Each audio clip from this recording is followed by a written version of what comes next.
Hello and welcome back to the JW Thoughts channel. My name is Wally and today we are looking at a brand new announcement that came from Watchtower headquarters. Don't forget to drop a like on this video and subscribe to the channel if you want to see the 10 Days of JW Thoughts Christmas continue. Holidays, Christmas, I don't even remember what I'm calling it. But anyway, let's do this thing.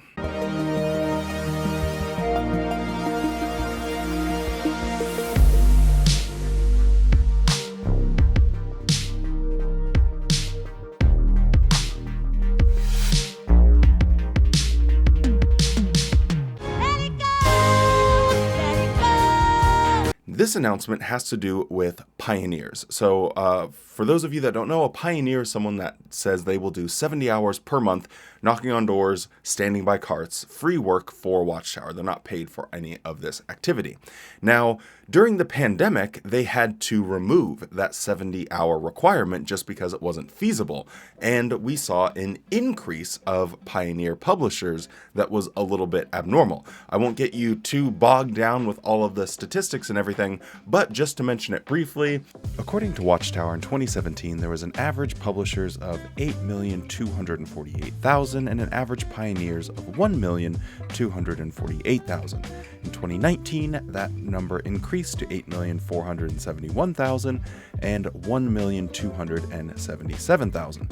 That leaves us a difference in 2 years pre-pandemic of an increase of 222,000 publishers and 28,000 pioneers. Now, if you look at the difference between 2019 and 2021, you see the average publishers goes to 8,480,000 and the average pioneer goes to 1,350,000, which leaves a difference of 9,139 publisher increase, while there was an increase of pioneers by 72,400. So clearly we see a pattern developing. So as we can clearly see from these numbers, with them removing the hour requirement, it created an unprecedented and dramatic increase in pioneers. But why did people even care to sign up to be a pioneer if it didn't really require dedicating any more time to Watchtower? Pioneering was free status. If you're a Jehovah's Witness, everything is about your status. What title do you have? Because that is sort of how people are ranked in the congregation. It oftentimes dictates who your friends even are, or who you want to be friends with, because it's like, oh, they're not a pioneer? I don't really want to be associated with them. So status is everything in the world of Jehovah's Witnesses. Now, everyone thought, well, boy, howdy. Looks like I can get this status and not have to put in any work. Sure, I'll sign up to Pioneer and all they're saying is I have to do my best. Well, technically I was doing my best before, so it was an easy way for people to start pioneering. I am fascinated to see how this is going to actually affect the number of Jehovah's Witnesses pioneering, because I imagine that the number of publishers, and if we're to trust Watchtower's number, is going to be going down pretty significantly. Their meeting attendance is down, their active publishers and the people wanting to actually go out and preach is down. But the pioneer number was staying up just because you had the turbo loyal Jehovah's Witnesses still sticking around and they get to have a free title. So hey, thumbs up to them. But with this change, I think we're going to see that number drop significantly. Now let's look at the actual announcement, because I think that is interesting as well. Now this announcement is dated December 12th, 2022 for elders. Our requirement for regular pioneers. As soon as possible, the body of elders should assign 2 elders to meet with the regular pioneers in the congregation to read them the announcement for regular pioneers. The 2 elders should use this opportunity to commend, offer encouragement, and share practical suggestions as to the pioneer's resume, or as the pioneers resume a full schedule in the ministry. For secretaries and service overseers, in June 2023, please review the field service activity for all regular pioneers. If it is evident that a pioneer does not have a practical schedule or the circumstances to meet the hour requirement, the service overseer and group overseer should meet with him and kindly, but frankly, discuss his circumstances.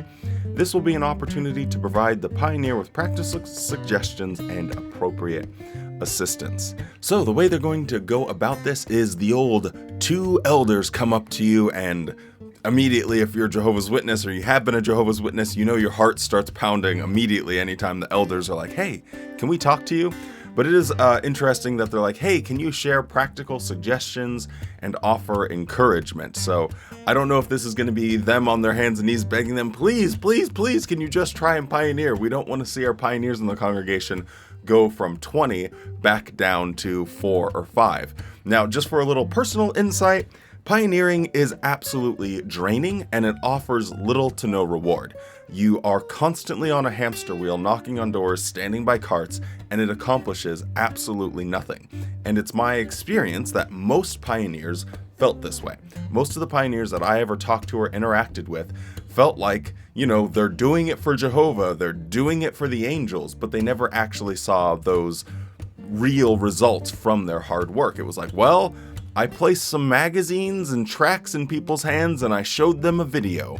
But it's not like you're actually bringing people and converting them from never a Jehovah's Witness to becoming a Jehovah's Witness, which is the entire idea behind pioneering or going out preaching. So it's like if you went to the gym for 10 years every single day and you worked your hardest and you never saw a single result. You would just feel kind of like, wow, I did that for 10 years and nothing changed. I could have sat on my couch eating Doritos and drinking Mountain Dew all day. Well, that was pretty gamer of me. When the game takes a while to load and you think about your life for a few seconds.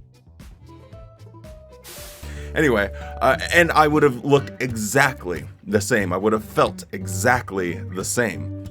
It's kind of a one-to-one comparison, to be honest. So pioneering is not easy. So when the elders are trying to offer this encouragement, it's going to look like the equivalent of begging, because it's not like, hey, put in that hard work and you will receive a great reward. It's put in the hard work because hard work's cool.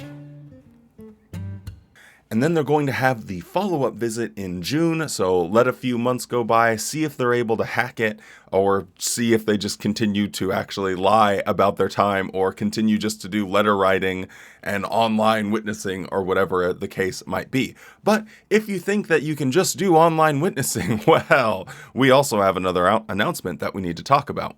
So this one is also dated on December 12th, and this says Online Bible Study Lessons Discontinued. The online Bible study lessons, which were published on jw.org in Arabic, Chinese, English, and Portuguese, are no longer available. We invite you to study the Bible personally with one of Jehovah's Witnesses. Now, I don't have any kind of numbers. I would be really curious as to just how many people signed up for the online Bible studies. In my mind, I don't think that there's that many people that are like, hey, I'll see what it's like being a Jehovah's Witness, but not actually studying with the person. And I doubt that it was that effective. So it's probably just a way to save some cost for them, because if you have anything, there's some sort of cost associated with it. So they're trying to get back to the old grind, I suppose, where during the pandemic, everything was, Zoom meetings, letter writing, online Bible studies and whatnot.